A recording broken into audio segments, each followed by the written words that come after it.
வணக்கம். இது வந்து ப்ரெஷ்ஷில் ப்ரைமரி கோட்டுன்னு சொல்லுவாங்க. இது வந்து ரூஃபில் ஃபுல்லாக ஒரு கோட் பண்ணிட்டா தாமரை இலையில் தண்ணி நிற்கிற மாதிரி தண்ணி நிற்கும். லீக்கேஜ் 100% வராது. ஹெவி டியூட்டி ஆயில் இது. இந்த ஆயிலை பெயிண்ட்டு மாரி ப்ரெஷ் பண்ணிவிட்டு இதுக்கு மேலே டைல் ஒட்டினாலே போதும். ஒரு 40லேருந்து 60 வருஷத்துக்கு லீக்கேஜே வராது. இது ப்ரைமர் கோட்டிங்.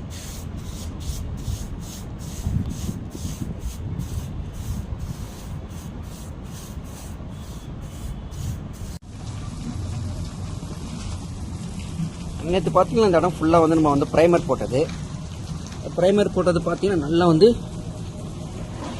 நல்லா ஸ்டிக்கியாக இருக்குது. கை அப்படியே ஒட்டுது. காலை நடந்தால் கூட எடுக்க முடியல, அந்தளவு ஸ்டிக்காக இருக்குது இந்த இடம்லாம். பசை நல்லா கம் மாதிரி இருக்குது.